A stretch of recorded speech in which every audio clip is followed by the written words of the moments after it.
Assalamualaikum warahmatullahi wabarakatuh. A'udzu billahi minasyaitonir rajim. Bismillahirrahmanirrahim. Alhamdulillahi rabbil alamin. Wa bihi nasta'inu ala umuri dunya waddin. Wassalatu wassalamu ala asyrafil anbiya'i wal mursalin Sayyidina wa maulana Muhammadin sallallahu alaihi wasallam wa ala alihi wa ashabihi wa barik wa sallim ajma'in. La hawla wa la quwwata illa billahi al-aliyyil azim. Amma ba'du. Para siswa Al-Hikmah khususnya kelas 8, sebelumnya kami ucapkan selamat kepada kalian semua yang pada saat ini kalian semua sudah memasuki jenjang kelas 8 dan 1 tahun lagi nanti akan menghadapi ujian akhir. Anak-anakku sekalian, sebelum pembelajaran kita mulai, marilah kita awali terlebih dahulu dengan bacaan suratul Fatihah agar dalam kita menempuh pendidikan di Al-Hikmah, walaupun dilakukan secara tidak langsung tatap muka, mendapatkan berkah, mendapatkan ilmu yang bermanfaat, mendapatkan ilmu yang berguna untuk diri kita sendiri, untuk masyarakat, ataupun untuk nusa bangsa dan agama. Al-Hadiniyah Al-Fatihah. A'udzubillahi minasyaitonir rajim. Bismillahirrahmanirrahim. Alhamdulillahirabbil alamin. Arrahmanir rahim. Maliki yaumiddin. Iyyaka na'budu wa iyyaka nasta'in. Ihdinas siratal mustaqim. Siratal ladzina an'amta 'alaihim ghairil maghdubi 'alaihim waladdallin. Rabbi ighfir li wa li walidayya wa lil mu'minina amin. Anak-anakku semuanya, pada pagi hari ini kita akan mempelajari fikih syariah, yaitu bab yang pertama tentang sujud sahwi, sujud syukur, dan sujud tilawah. Untuk pertama kalinya yang kita pelajari adalah tentang sujud sahwi. Di sini yang kita pelajari ada beberapa materi, yaitu yang pertama adalah tentang definisi atau apa yang dinamakan sujud sahwi itu, atau pengertian sujud sahwi. Sujud sahwi secara bahasa berasal dari kata bahasa Arab, yaitu saha yashu sahwan. Kalau di dalam kita tasrif, kita mengenal bab yang pertama, yaitu mengikuti wazan fa'ala yaf'ulu, kemudian bawahnya, kemudian ada bina nakis, yaitu ghaza yaghzu ghazwan. Itu sama, saha yashu sahwan, yang artinya lalai atau lupa.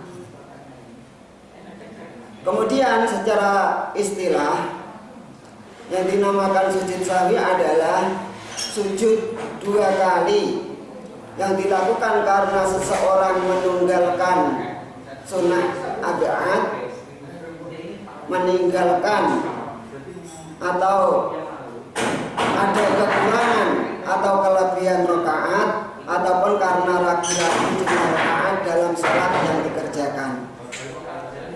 Para rahmat ulangi sekali lagi, secara istilah yang dinamakan sujud sahwi adalah sujud 2 kali dilakukan sebelum salam, yang dilakukan karena seseorang meninggalkan sunnah ab'ad, karena kekurangan atau kelebihan rakaat, ataupun karena ragu-ragu jumlah rakaat dalam sholat yang dikerjakan.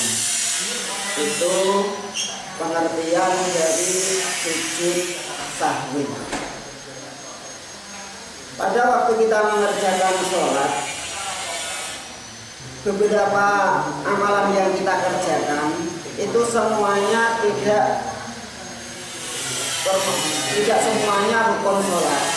Akan tetapi dalam mengerjakan sholat ada yang masuk rukun sholat, ada yang sunnah hayatnya sholat, dan ada yang sunnah abiatnya sholat. Apabila kita meninggalkan salah satu dari sunnah abiat sholat, maka nanti disunahkan juga untuk mengganti atau melakukan sujud sahwi. Dan apa saja sunnah abiat itu? Untuk di kelas 1 kemarin sudah pernah dipelajari bahwa sunnah abiat di dalam sholat, khususnya di dalam kitab fikih salaf, itu ada 5. Misalnya karena lupa membaca doa kunut, atau karena lupa melakukan atau membaca doa tahiyat awal, atau melaksanakan tasahud awal, itu nanti sholatnya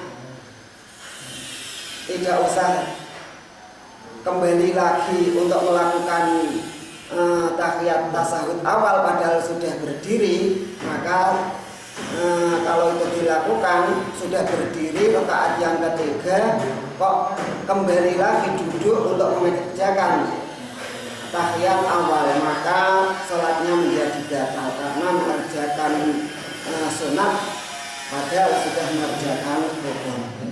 Kemudian selanjutnya adalah tentang hukum dan dalil sujud sahwi. Hukum mengerjakan sujud sahwi adalah sunnah, itu hukumnya. Jadi apabila kalian mengerjakan sholat kemudian lupa melaksanakan atau meninggalkan sunat abiat dan tidak melakukan sujud sahwi, maka sholatnya tetap sah. Misalnya sholat duhur 4 rakaat tanpa tahiyat awal dan tidak melakukan sujud sahwi, itu maka hukum sholatnya sudah sah. Kemudian apabila di dalam kita berjamaah imamnya melakukan atau meninggalkan sunat abiat, kemudian imam tersebut melakukan sujud sahwi, maka makmum wajib mengikutinya. Jadi makmum wajib mengikuti imamnya. Kemudian mengenai dalil tentang sujud sahwi, di dalam kitab PDF yang sudah Pak Zainal bagikan kepada kalian semua, itu ada beberapa dalil yang menunjukkan dilaksanakannya sujud sahwi. Di sini ada satu hadis yang Pak Rahmat akan bacakan, yaitu hadis yang diriwayatkan oleh Abu Sa'id Al-Khudri. Demikian bunyinya. An Abi Sa'id Al-Khudri radhiyallahu anhu qala Rasulullah sallallahu alaihi wasallam, idza syakka ahadukum fi sholatihi falam yadri kam sholat asalasan am arba'an. Itu di buku kalian ada sedikit perubahan, tidak seperti yang Pak Rahmat bacakan, karena setelah Pak Rahmat melihat di kitab aslinya Bulughul Maram itu ada teks atau ada kalimat yang berbeda. Mungkin yang benar yang Pak Rahmat bacakan ini.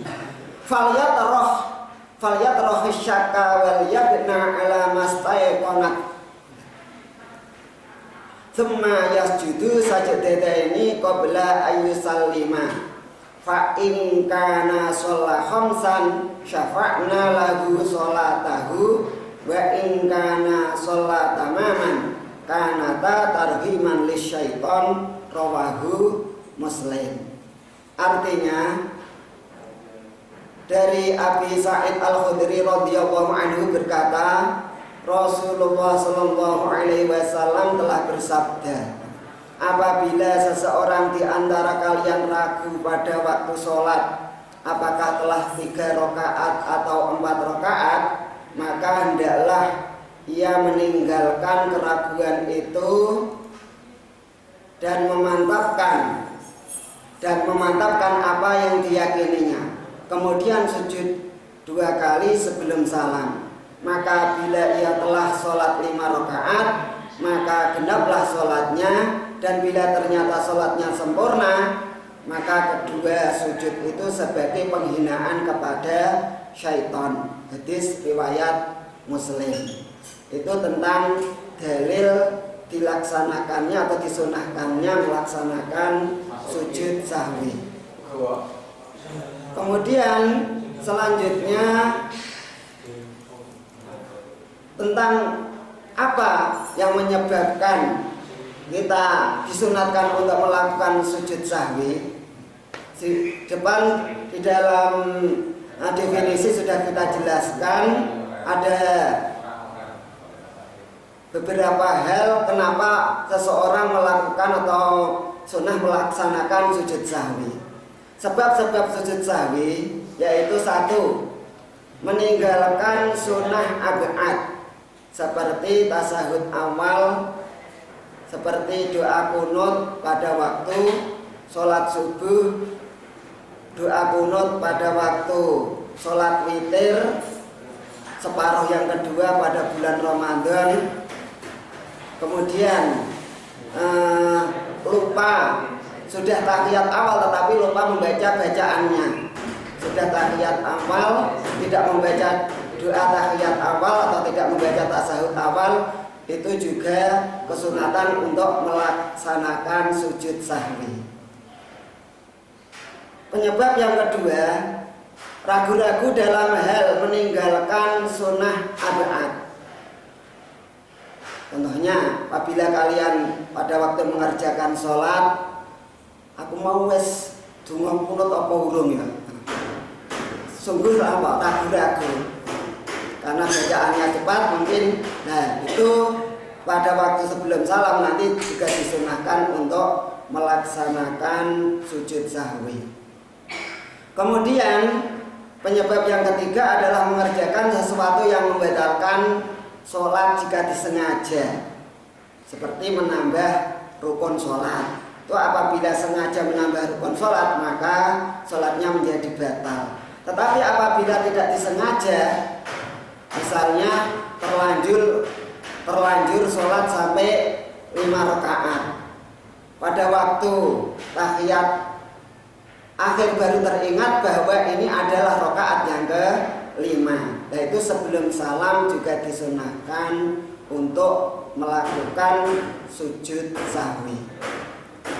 Kemudian yang keempat, sebab-sebab sujud sahwi adalah memindahkan rukun qauli kepada yang bukan tempatnya. Misalnya pada waktu kita berdiri membaca suratul Fatihah, akan tetapi suratul Fatihah tersebut dibaca ketika rukuk. Ketika rukuk itu berarti memindahkan rukun qauli kepada yang bukan tempatnya. Nah, itu disunahkan untuk melakukan sujud sahwi. Kemudian yang terakhir yang kita disunahkan untuk, atau sebab kita disunahkan melaksanakan sujud sahwi adalah ragu-ragu jumlah rakaat. Ragu-ragu jumlah rakaat.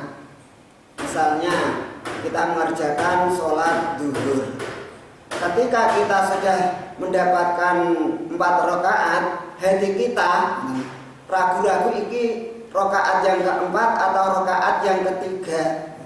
Maka dalam hal seperti itu kita disuruh untuk mengambil rakaat yang sedikit, yang yakin, atau disuruh mengambil yang yakin.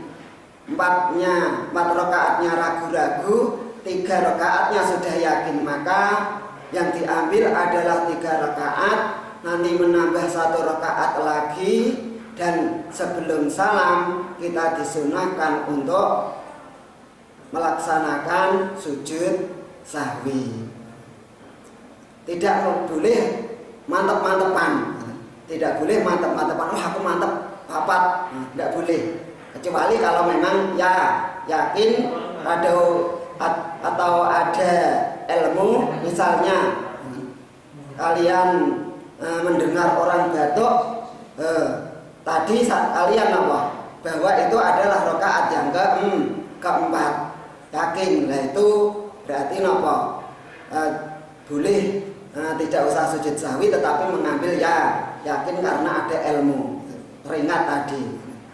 Kemudian bagaimana kita melaksanakan sujud sahwi? Bagaimana tata cara sujud sahwi? Menurut madhab kita, sujud sahwi itu dilaksanakan sebelum salam sebanyak 2 kali dengan membaca subhana mallayana wala yashu. Bacaannya subhana mallayana wala yashu. Subhana mallayana wala yashu. Subhana kelawan moho suci zat, subhana man kelawan moho suci zat, layanamu kang ora turu sapa man sapa Allah, wala yashulan ora lali sapa man di sini yang dimaksud adalah Allah. Kemudian yang terakhir adalah tentang hikmah dilaksanakannya sujud sahwi. Hikmah dilaksanakannya sujud sahwi. Ketika kita melaksanakan sujud sahwi, ada beberapa hikmah yang kita dapatkan, yaitu 1. Menjauhkan diri dari sikap sombong dan takabur. Menjauhkan diri dari sikap sombong dan takabur. Karena apa? Mengerjakan sholat saja sampai lupa, mengerjakan sholat saja sampai lalai hati kita. Dan itu nanti bahwa pekerjaan sujud itulah nanti yang dapat kita banggakan di hadapan Allah. Amal yang paling terkenang di dunia itu adalah ketika seorang hamba mau bersujud kepada Allah, menjauhkan diri dari sikap sombong dan takabur. Itu hikmah dari sujud sahwi. Kemudian yang kedua adalah menumbuhkan sikap rendah diri di hadapan Allah. Selanjutnya yang ketiga, menumbuhkan kesadaran akan kelemahan kita sekaligus kesadaran akan keagungan Allah. Yang keempat, menyadarkan bahwa manusia adalah sering salah dan lupa, sehingga harus banyak minta ampun kepada Allah Subhanahu wa ta'ala. Menyadarkan bahwa manusia adalah sering salah dan lupa. Dan seperti kita ketahui bahwa di dalam kita mengerjakan sholat, banyak sekali gangguan-gangguan yang ada di dalam diri kita, yaitu keinginan-keinginan atau nafsu kita, atau dari makhluk Allah yang menjadi musuh nyata manusia, yaitu apa? Syaitan. Karena pada waktu kita sholat tidak lepas dari gangguan syaitan, maka kadang-kadang kita lupa ketika mengerjakan sholat, bisa lupa bacaannya, bisa lupa rakaatnya, bisa lupa yang lain-lain. Dan kenapa kita kok sampai lupa? Karena kadang-kadang teringat sesuatu yang pada waktu sholat tidak kita ingat. Makanya ketika ada seorang ulama ditanya tentang ada seseorang kehilangan sesuatu, maka orang tersebut langsung disuruh untuk mengerjakan sholat. Dan ternyata ketika mengerjakan sholat sesuatu yang asalnya tidak teringat itu menjadi teringat. Jadi barang yang hilang atau barang yang lupa ditaruh di mana, akhirnya barang tersebut diketemukan. Demikianlah uraian tentang sujud sahwi. Semoga bermanfaat bagi diri kita, bagi anak-anak semua, bagi anak-anak sekalian yang tidak bisa melaksanakan kewajiban belajar secara tatap muka. Sekian, assalamualaikum warahmatullahi wabarakatuh.